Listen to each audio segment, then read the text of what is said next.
Welcome, dear listener, to a quiet space where words can softly settle, inviting your mind to unwind and your spirit to rest. Tonight, as the world outside prepares for its own gentle slumber, we will embark on a thoughtful journey, exploring a profound and often misunderstood aspect of human connection. It is a story not of grand gestures or dramatic encounters, but of a subtle, deep resonance that occurs when two individuals have truly awakened to the quiet magnificence of their own inner being. Allow these words to wash over you, like a gentle, calming tide, carrying you towards a state of deep tranquility and peaceful sleep. There is indeed something utterly extraordinary that unfolds when two people who have genuinely come to recognize their true nature encounter each other. It's a phenomenon that often eludes the vibrant narratives of romantic novels, and it's distinct from many of the eager descriptions found within various spiritual communities. What we will explore tonight is something far more subtle, profoundly deeper, and in countless ways more exquisitely beautiful than the expectations we've been quietly conditioned to hold. Let us begin by gently contemplating the nature of most relationships as we commonly observe and experience them. If we are truly honest with ourselves, many of these connections are, at their very core, founded upon a kind of mutual incompleteness. It is a familiar pattern, one that resonates deeply within the human experience. Two individuals are drawn together, often because each carries a quiet sense that something is absent, something is profoundly lacking within their own being. And in the other person there often seems to glimmer a promise, a soft, alluring hope that they might, just might, be capable of filling that perceived void. This is often what we affectionately, and perhaps sometimes mistakenly, refer to as falling in love. Yet upon closer, more introspective examination, one might gently discern that it is, in a very real sense, more akin to falling into need. It is a delicate dance of two halves, each earnestly, though perhaps unconsciously, attempting to complete a whole. Picture, if you will, two solitary vessels, each feeling a quiet emptiness within its core, earnestly seeking to fill the other, hoping to become full themselves in the process. Or imagine two individuals, adrift in a vast open ocean, each reaching out, clinging to the other, with the profound hope of staying afloat, of finding some semblance of security amidst the boundless expanse. And it is important to understand, dear listener, that there is nothing inherently wrong with this particular dynamic. It is a deeply human experience, a stage where the vast majority of humanity lives out its beautiful and complex tapestry of relationships. These connections, born from a place of perceived need, can be perfectly functional. They can even be wonderfully pleasant, filled with moments of joy, companionship, and shared experience. They offer comfort, support, and a sense of belonging.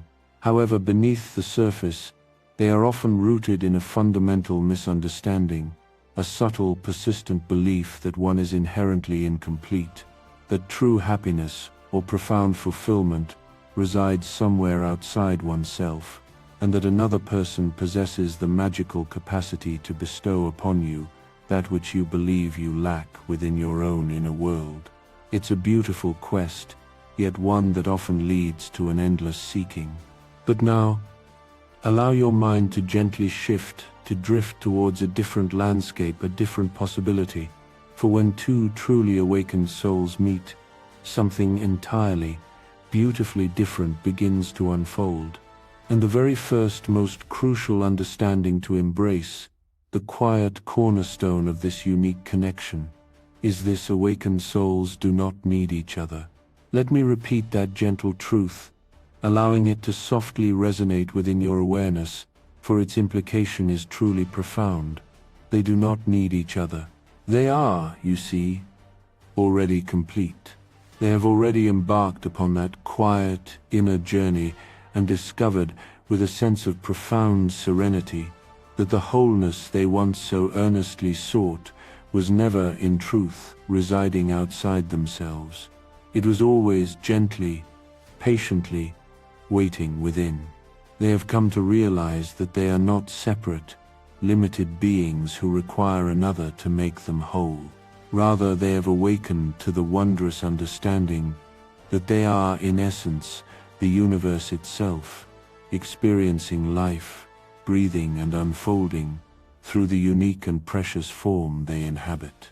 It is a recognition of the infinite within the finite, a quiet echo of the boundless ocean in a single drop of dew. So when two such individuals, having arrived at this inner knowing, encounter each other, their coming together is not born from a desire to fill an empty space. Instead, their connection blossoms from a pure, unadulterated want, a gentle inclination, rather than an urgent, pressing necessity. And this simple yet utterly transformative distinction, dear listener, changes absolutely everything about the nature of their interaction. The entire quality, the very texture and hue of the relationship is profoundly reshaped when its foundation rests upon choice rather than need, upon a soft, easy preference rather than a fervent desperation, upon a deep, joyful celebration of existence rather than a quiet compensation for perceived lack. Let us explore this subtle difference with a gentle analogy, allowing it to illuminate the path forward. Think about the experience of hunger, a true, deep hunger. When you are truly ravenous, your body's urgent signals often compel you to eat almost anything presented before you. In that state, you are not truly savoring the flavors. You are not gently appreciating the intricate textures of the food. Your primary impulse is simply to alleviate the gnawing emptiness, to fill the void. It is an act of necessity, driven by an inner craving. Now contrast this with another experience. Imagine you are already satisfied, already pleasantly full. Perhaps you've just enjoyed a nourishing meal, or you simply feel a sense of inner contentment. In this state, if you then choose to eat, it becomes an act of pure enjoyment, an exquisite pleasure. You are free to taste every nuanced flavor, to truly appreciate every delicate texture, to experience the full symphony of the meal.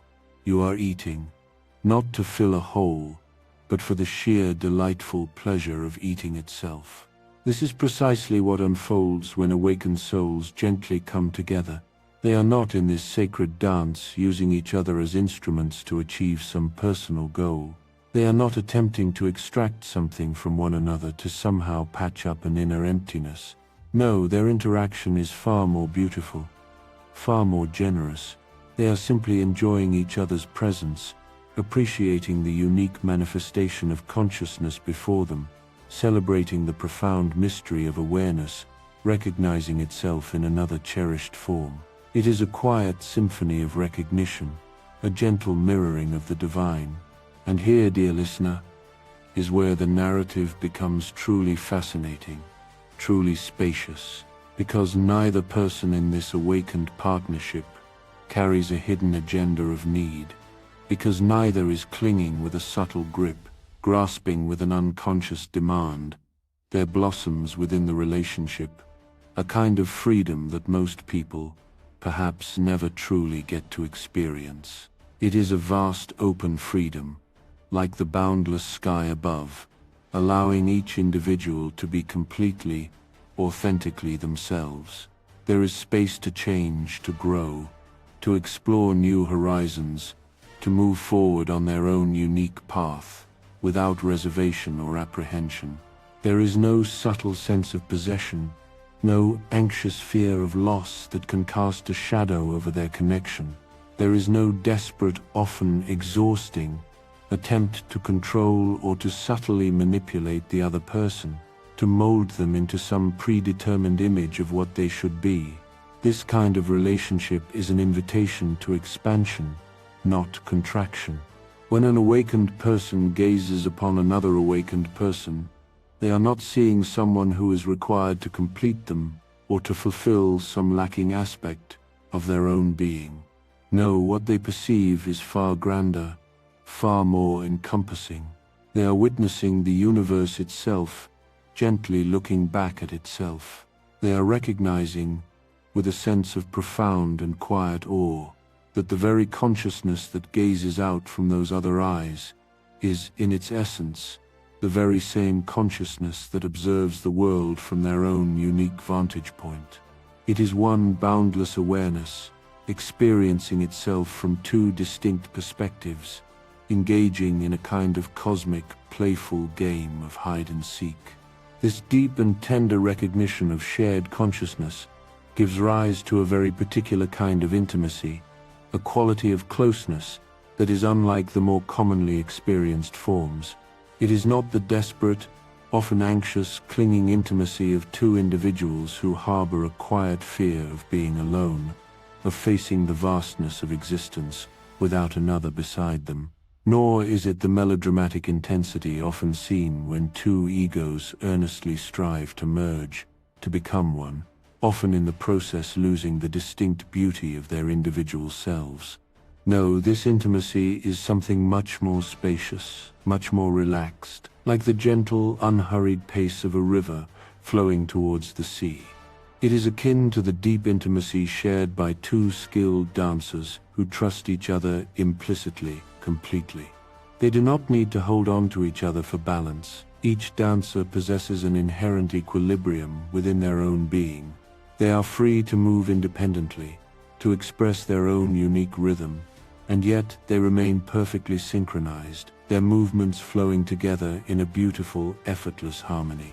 There is a quiet understanding that allows for both connection and individuality, a gentle breathing room within the shared space.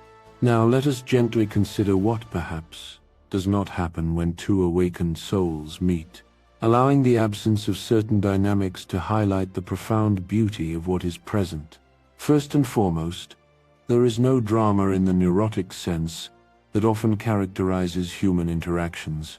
Oh, there might certainly be passion, a deep and vibrant intensity that flows between them, a rich tapestry of feeling and experience. But what is notably absent is the kind of drama that stems from egoic games, from subtle manipulations, from unconscious power struggles, or from desperate attempts to fundamentally change the other person.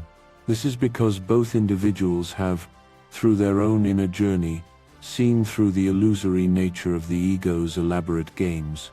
They are simply not playing them with each other. There is a quiet, shared understanding that liberates them from these familiar, often exhausting patterns. Similarly, there is no jealousy in the clinging, possessive sense.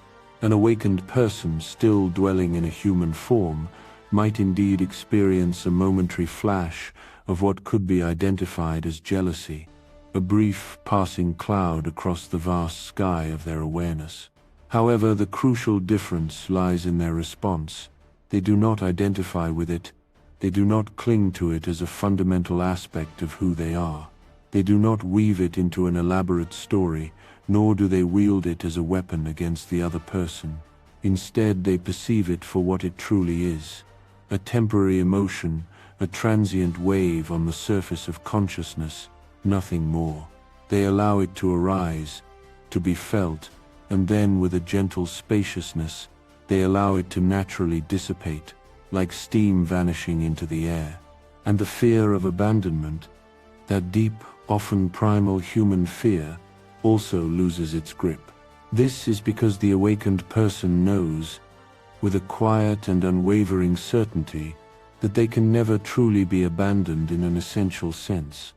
They have realized that even if the other person were to choose to walk away, they themselves remain complete, remain whole, remain intrinsically connected to the boundless universe itself. While they might certainly experience a genuine and natural sadness at the ending of a beloved relationship, they do not suffer that existential terror, that profound sense of dread that arises from believing one has lost something absolutely essential to one's very survival, to one's fundamental being. There is a deep well of inner security that transcends external circumstances. Perhaps most importantly, in this dance of awakened hearts, there is absolutely no attempt to possess the other person.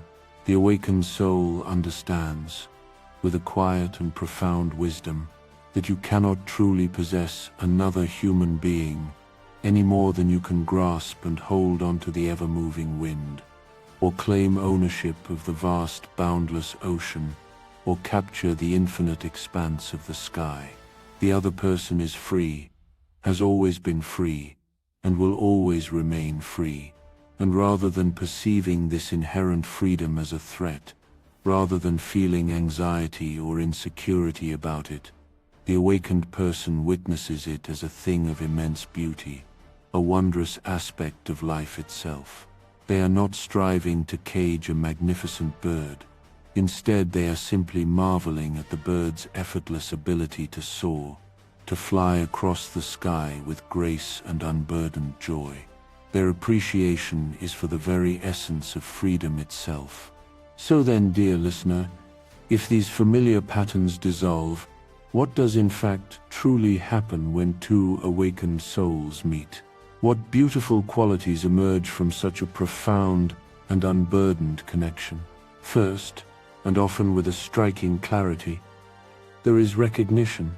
It is often instantaneous, not in the fleeting, romanticized sense of love at first sight that we read about in stories, but in a much deeper, more fundamental sense. It is a quiet knowing, an inner resonance that whispers, "I see who you truly are, beyond the surface, beyond the roles you play, and in turn, I feel that you see who I truly am." A kind of profound transparency naturally occurs. All the usual masks we wear in social interactions, all the subtle performances of the ego, all the carefully constructed defenses we typically employ, these become unnecessary. They gently fall away. Both individuals can simply relax, fully and completely, into their authentic, unadorned nature. It is a quiet homecoming, a profound sense of "I am safe to be me, and you are safe to be you." This deep recognition, this quiet seeing of the other, naturally gives rise to a very particular quality of communication. When awakened souls communicate, their interaction transcends the mere exchange of information. They are not solely focused on defending their positions, or on subtly trying to impress each other with their intellect or wit. Instead, their communication becomes a form of play, a joyful exploration, a gentle dance with ideas and perspectives. They can, with ease and grace, disagree completely about something, express entirely divergent viewpoints, without it ever threatening the underlying strength or harmony of their relationship. This is because they are not identified with their opinions. They understand that they are not their thoughts. They are the vast, spacious awareness in which all thoughts, all opinions gently arise, and then in their own time softly dissipate. There is no personal attack in a difference of perspective, only a shared inquiry. Accompanying this, there is also a profound respect, a quality of reverence that goes far beyond superficial politeness. It is a deep, abiding recognition of the inherent mystery that each person embodies. The awakened soul understands that they can never fully grasp another person, can never completely know the boundless depths of their being, and crucially, they do not even try to. Instead, they lovingly allow the other person to remain mysterious, to be wonderfully unpredictable, to surprise them with new facets of their unfolding self. They are not attempting to figure the other person out as a means to control or manipulate them. Rather, they are simply appreciating the beautiful enigma that stands before them, delighting in the endless discovery that each interaction brings. It is a humble bowing to the unknowable, a quiet celebration of individuality. When two awakened souls are together, there is often the presence of long, comfortable stretches of silence. They feel no pressing need to fill every single moment with words, with conversation, with noise. There is a deep, quiet comfort in simply being in each other's presence, without the pressure to perform or to entertain. This silence is not awkward, it is not uncomfortable, quite the opposite. There is also a very particular kind of humor that blossoms when awakened souls meet. They possess the capacity to laugh together at what could be called the cosmic joke, to see the gentle absurdity of existence, the profound improbability of consciousness itself, the strange and wondrous game that life is constantly playing. They do not take themselves too seriously. The weight of the ego's demands has lightened considerably. They can laugh with genuine affection at their own individual egos, at their own habitual patterns, at the beautiful human comedy of which they are both a part, with all its quirks and endearing imperfections. It is a light-heartedness born of deep wisdom, a gentle mirth that acknowledges the grand playful dance of life. Physical intimacy, when it unfolds between awakened souls, also takes on a completely different quality, an elevated dimension. It is no longer about fulfilling a need, or about a conquest, or about seeking external validation to bolster one's self-worth. It is not about using the other person's body as a distraction from one's own inner emptiness or discomfort. Instead, it becomes a profound celebration, a sacred dance, a pure form of play. It is consciousness exploring consciousness through the exquisite vehicle of physical form. There is no performance anxiety, no pressure to impress, because neither person is trying to prove anything to the other or to themselves. There is no sense of disconnection, for both individuals are fully present, fully aware, fully alive to the sacredness of the moment, their spirits and bodies in complete, gentle alignment. It is an expression of deep union, without the burden of expectation. And here is another interesting and profoundly liberating aspect of these connections. Awakened souls can be together, or they can be apart with equal ease and grace. They do not cling to the constant expectation of togetherness, to the belief that proximity equates to love or security. They understand with a quiet wisdom that both closeness and distance hold immense value, that separation can be just as nourishing and as conducive to growth as profound union. They can give each other ample space, room to breathe, and to simply be, without it being interpreted as rejection or a lack of affection. And conversely, they can come together in deep communion without any sense of possession or clinging. There is a natural rhythm to the relationship, like the gentle inhale and exhale of breath, a coming together and a moving apart. And neither phase is perceived as inherently better or worse than the other.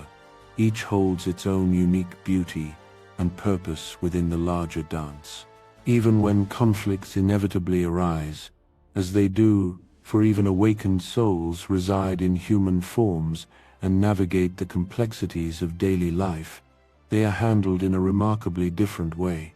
There is no desperate need to be right, no fierce clinging to a particular viewpoint, no burning desire to win an argument. Both individuals are far more interested in achieving a deeper understanding of the situation, of the other's perspective, than in simply being understood themselves. Their primary focus shifts from victory to resolution, from proving a point to finding a harmonious path forward. They can readily admit when they are wrong without it threatening their fundamental sense of self, which is rooted in a deeper awareness. They can apologize with genuine sincerity, without resentment or self-justification. And they can forgive without keeping a subtle score, without holding on to past grievances, allowing each moment to begin anew, fresh and unburdened. It is a gentle, collaborative approach to challenges, rather than an adversarial one. There is also a profound generosity that permeates the awakened relationship. It is not the forced generosity of someone who is consciously or unconsciously trying to earn love, to gain approval, or to secure a return on their investment of kindness. Rather, it is the natural, effortless generosity that flows from someone who is already full, who is already abundant in their own inner being. The awakened soul gives freely without expectation, simply because it is a pure joy to give, because generosity is an intrinsic expression of their nature. They wholeheartedly support the other person's growth, their unique journey of expansion, even when that growth might lead the person in a different direction or towards experiences that do not directly involve the relationship itself. Their deepest desire is for the other person to be fully, authentically themselves, to blossom into their highest potential, even if that blossoming means growing beyond the current confines or circumstances of the relationship. It is a love that seeks the other's freedom above all else. And this, dear listener, brings us to a crucial and often surprising point in the unfolding narrative of awakened connection. When two awakened souls meet, they hold an understanding, a quiet acceptance, that their relationship might not, in fact, be forever in the conventional sense. And perhaps most liberatingly, they are profoundly okay with that. They are not desperately trying to lock it down, to make it permanent, to guarantee its existence until some predetermined future. They are not striving to fit it into a rigid framework or a predefined social contract. Instead, they are embracing it fully, completely, and exquisitely now. They are savoring the present moment, immersing themselves in the richness of their connection without anxiously projecting into the distant future, and without comparing it relentlessly to an idealized past. And here lies a beautiful paradox. This very lack of clinging, this profound freedom from the need for permanence, often allows the relationship to last longer, to deepen more profoundly, and to flourish with a richness that eludes relationships built upon fear, insecurity, and an urgent sense of need. It is like holding sand lightly in your hand. If you clench too tightly, it slips away. Held gently, it remains. There is also a beautiful quality of surrender present in the awakened relationship. It is not the surrender of one person to another, a relinquishing of individual will or power. Rather, it is a mutual surrender of both individuals to something far larger than themselves, to the expansive flow of life itself, to the greater intelligence that underpins all existence. They are allowing life to move through them, to express itself spontaneously and authentically through the unique conduit of their connection. They are not attempting to force the relationship to be anything specific, to conform to a particular ideal or expectation. Instead, they are gently allowing it to be precisely what it is in each moment, letting it evolve organically, trusting implicitly in the unfolding process of life. It is a deep letting go, a quiet acceptance of the natural current. When awakened souls are together, they naturally bring out the very best in each other, but not through criticism or pressure, or through a conscious effort to fix what they perceive as flaws in the other. They accomplish this simply by being themselves, by radiating their own authentic presence, by modeling what it truly looks like to live from a place of inner truth and integrity.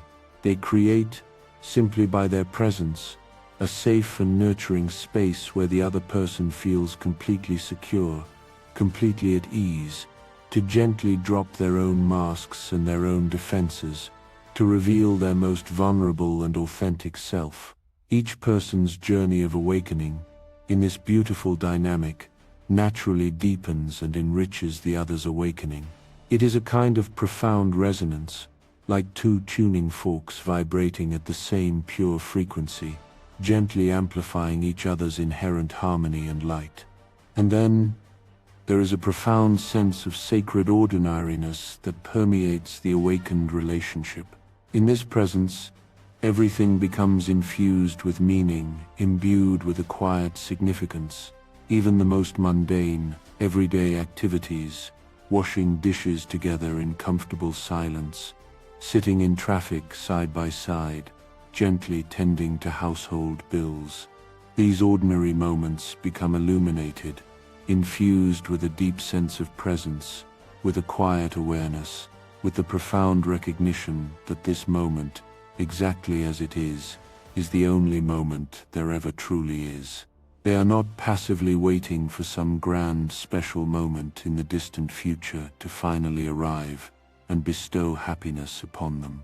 Instead, They are actively discovering the extraordinary within the ordinary, unearthing the sacred within the mundane, finding profound beauty in the simple act of living. Here's something that might surprise you, dear listener, and it speaks to the rich tapestry of human experience that even awakened individuals embrace. Awakened souls, though deeply connected to a boundless awareness, can still feel all the emotions that everyone else feels. They experience the gentle stirrings of attraction, the warmth of affection, and yes, even the fleeting whispers of jealousy, the occasional surge of anger, or the quiet ache of sadness. But the fundamental difference, the liberating distinction, is this: they do not identify with these emotions, they do not cling to them, do not allow them to define their core being, or to hijack their inner peace.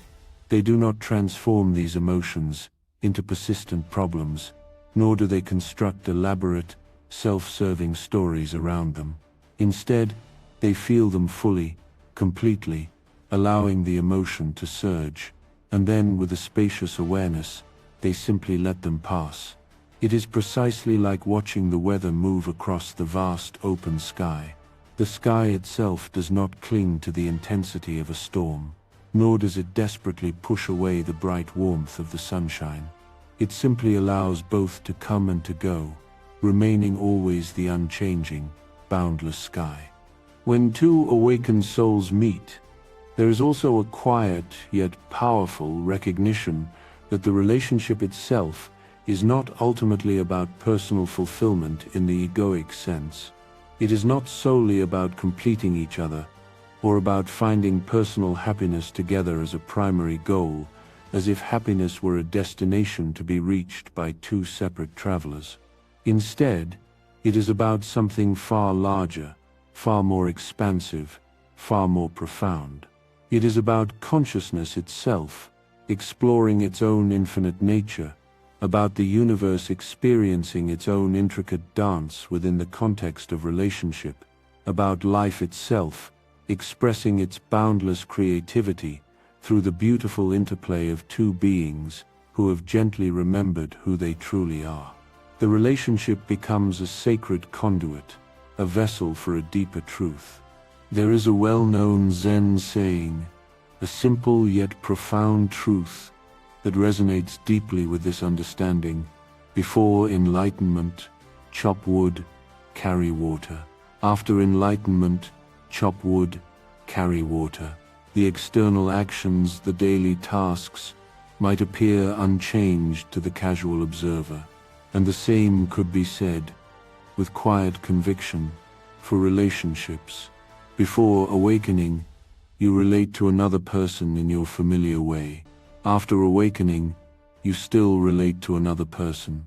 The outer actions, the gestures of connection, the shared moments, might indeed look remarkably similar from an external perspective. But the inner quality, the inner experience, the very essence of that interaction, is completely and beautifully transformed. The awakened relationship is not a shield from life's inherent challenges. No, it is not free from the practical matters that require navigation, the subtle differences that need to be gently bridged, or the constant adjustments that life inevitably demands. But these challenges, dear listener, are no longer perceived as insurmountable problems, as sources of suffering or distress. Instead, they are embraced as precious opportunities for deeper understanding, for the cultivation of greater wisdom, for the unfolding of a more complete and profound presence. Every difficulty, every gentle friction, becomes a quiet teacher, a guiding light. Every conflict, no matter how small, transforms into a doorway, inviting a deeper journey into consciousness, a new vista of understanding. And perhaps, most beautifully of all, when two awakened souls meet, they create, simply by their shared presence and resonance, a vibrant field of consciousness that extends beyond them, gently affecting everyone around them. Their combined presence emanates a distinct quality, a subtle energetic signature that others can intuitively feel, even if they cannot articulate it with words. It is peaceful, yet not passive. It is joyful yet not manic or frenetic. It is loving yet utterly without need or attachment. It radiates outward, like gentle ripples on a calm pond, quietly touching everyone it encounters, softly inviting others, perhaps unconsciously, to remember their own true magnificent nature. It is a quiet beacon, a gentle reminder of the potential for profound connection that resides within us all. This, then, is what truly unfolds when two awakened souls meet. It is not the transient flash of fireworks, nor the turbulent waters of drama, nor the desperate clinging of neurotic love that so often defines our stories. No, it is something far more precious, far more enduring, far more deeply nourishing. It is a serene meeting of two beings who have, each in their own profound way, remembered what they truly are. It is a recognition of the divine, quietly reflected and revered in each other. It is a graceful dance where two individuals can move together without ever stepping on each other's toes, without impeding the other's unique expression. It is a profound, beautiful paradox. Two souls who can be completely together, utterly connected, and yet simultaneously completely, absolutely free. It is a relationship founded not on a sense of lack or need, but on pure, unadulterated celebration. It is not built upon possession or control, but upon deep and boundless appreciation. It is not born of fear, but blossoms from an unwavering, quiet trust. And it is not a perpetual striving, a restless quest for becoming something more, but a profound and peaceful state of simply being. And in this gentle, harmonious being together, in this mutual recognition of the sacred within each other, in this quiet and exquisite dance of consciousness with consciousness, something truly profound is revealed, a truth that echoes through the very fabric of existence. It is the understanding that love, in its deepest, most expansive essence, is not something that merely occurs between two separate beings. Rather, it is the quiet, luminous recognition that in truth,